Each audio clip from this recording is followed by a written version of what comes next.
Hey, this is CrossFitTracking.com for a follow-up CrossFit review for the Fenix 6 Pro. I'm using the Sapphire version of the 6 Pro as well as the titanium Sapphire version. And just wanted to go through a little bit after using now the 6S and the 6 Pro for a number of weeks, just what the basic pros and cons I found to be. So we'll just dive right in. I have all of the primary CrossFit tracking components in previous videos if you want to look those up just to see the basic wear, the feel, the effect, just a basic summary. So I'm just going to go through the pros and cons after using it for a prolonged period of time. So things I do like after using it for a while now is the screen is great, especially on the 6. And one thing to say about the screen, because there's been a lot of debate and things on the internet about Garmin's different quality of screen colorization. So a number of the Garmin devices are shipping with a bluish black version. And after doing a lot of research and testing a bunch of different units, I've found that on the Garmin Fenix 6 Pro Sapphire or titanium with sapphire lens, you actually are going to get the better quality screen with a deeper, more rich black and deeper colors. On all the other Fenix 6 devices, you're going to get the more bluish black screen. I've confirmed that with people that have written in or made comments on the 6S Sapphire version that it's still got the bluish black screen. I've tested it directly on the 6S Standard, the 6S Pro, the 6 Standard, the 6 Pro, and I have found now that however they're manufacturing them, that the quality black, not the bluish version, but the quality black with better quality colors on the transflective digital screen is shipping on the Sapphire units. So the Sapphire with whatever version of coloring, and the titanium with sapphire lens. The lens doesn't have anything to do with it really.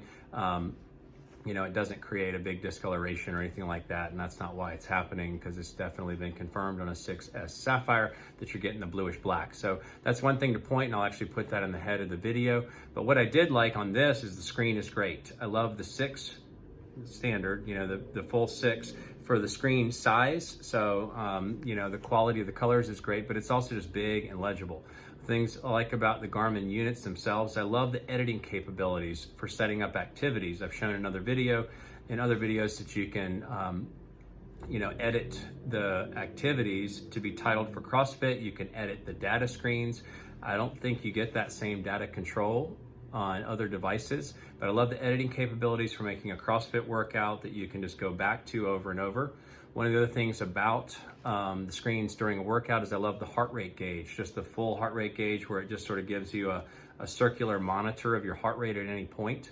I love that Garmin devices connect to Ant Plus, so I just use a cheap Ant Plus strap and I get better quality heart rate tracking.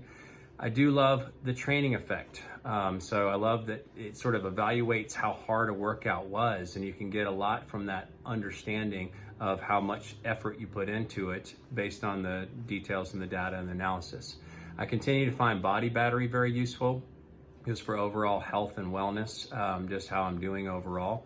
And one thing I found surprising is about the 6 Pro versions, the number of built-in watch faces. I find myself using the watch faces that come custom.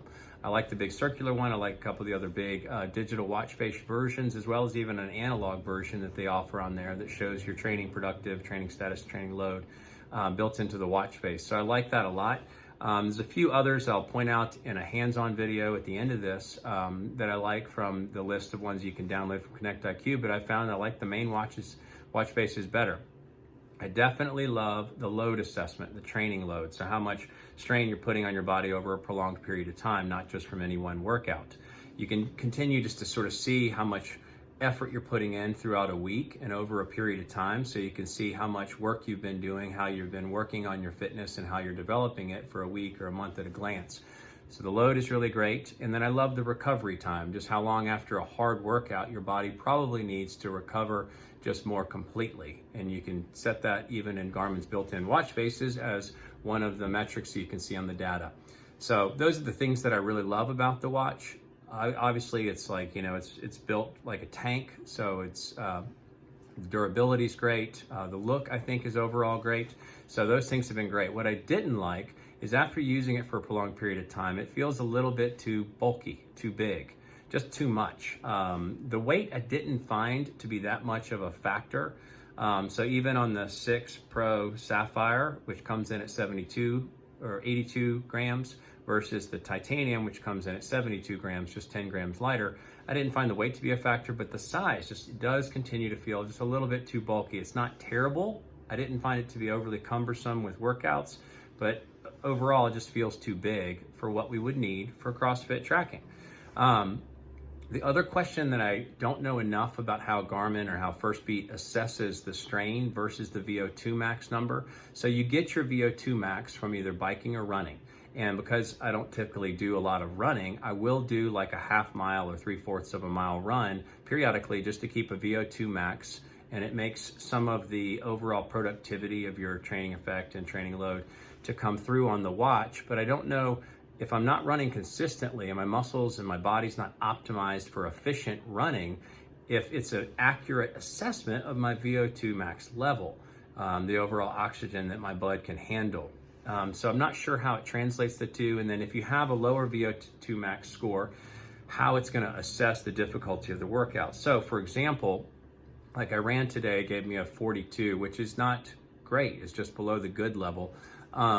And I ran before the workout, and then I did the workout, and my strain level was really high. It was a 20-minute workout. I might post it on the website later for just the overall results from it, the impact on the body.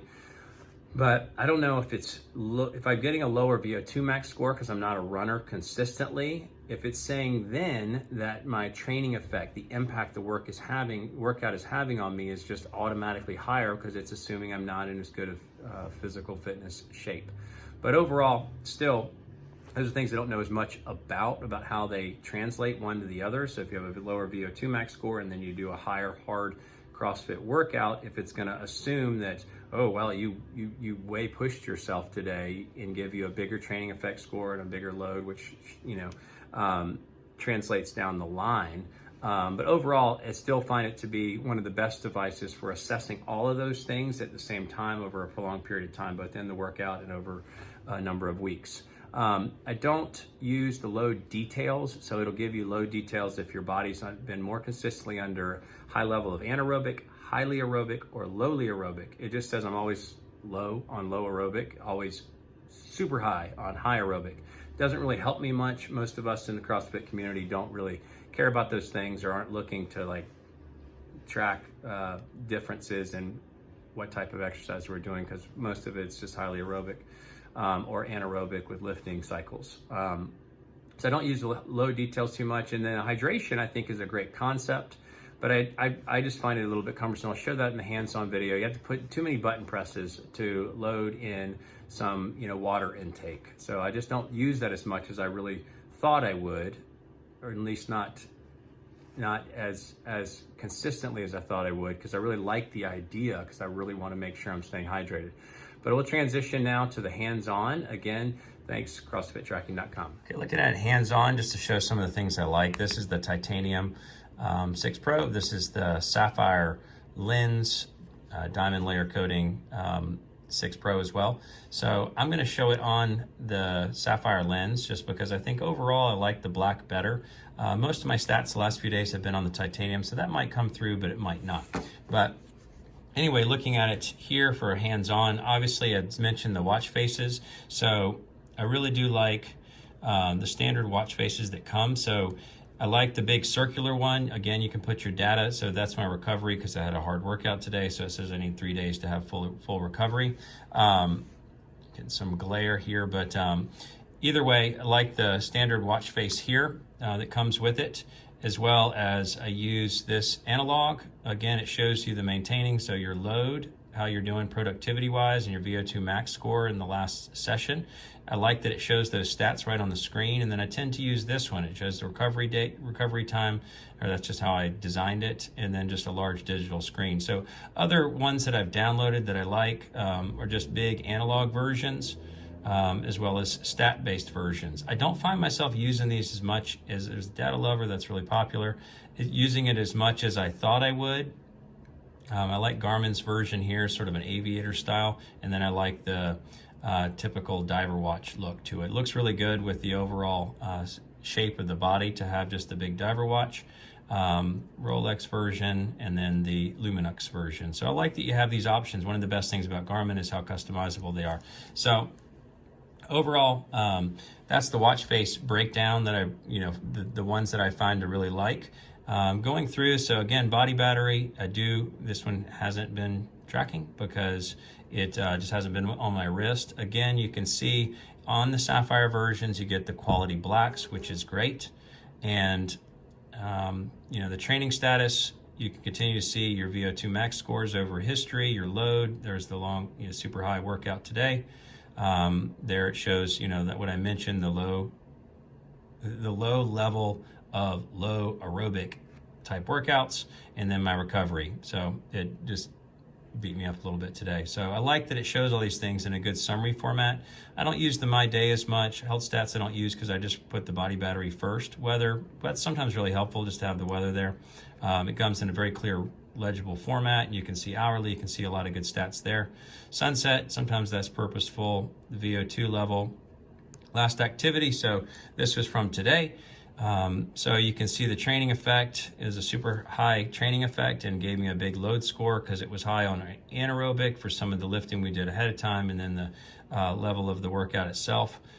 So I like that it shows these things so you can see in any workout what type of impact. So I stayed in the super high zone for the whole 20-minute workout today, but all those things are really helpful. If I did do a rounds for time and I had recorded laps, then it would show this here, so you could actually see on the watch itself what your round time was, so you could see what your efficiency was across the total number of rounds. Last activity, pulse ox. I know that it'll translate at some point to having usefulness. It just doesn't. I don't find it super useful right now because I don't really struggle with sleep apnea. Music I haven't really used a whole lot, but it works fine. Here's the hydration. So what I do is I put it at the bottom of the chain. So I just push up and I go straight into hydration. You have to push one time and it'll show you this, and then that, and then you log a cup. So I had, I think I actually had 8 total cups. But to me, the number of button presses just makes it a little bit cumbersome, or just I'm less likely to use it as consistently as I wanted to because I really like the idea. So 1, 2, 3, 4, and then back 3 times to get back to the main page. So those are the things that I really like. One of the things I did a video on specifically was the multi-sport. I like that you can add a multi-sport that tracks, a bunch of different activities at a time. So you can do here, and you go in and you set up a custom one, and you can call it whatever, and then you can add the different activities if you're doing concentrated, I forget what the word is, mono-focused activities where you're not doing multiple variants. You're doing a run, and then you're doing a row, and then you're doing some level of CrossFit. You can put that in as layers, and it builds your load better that way, as well as you can track your GPS if you're doing things that are based in GPS. But again, I think overall, the 6 series does offer the best software components, and the 6 standard, not S, not X, offers the best size for the watch face. And if you get the Sapphire version, you get the best quality of clarity on the colors.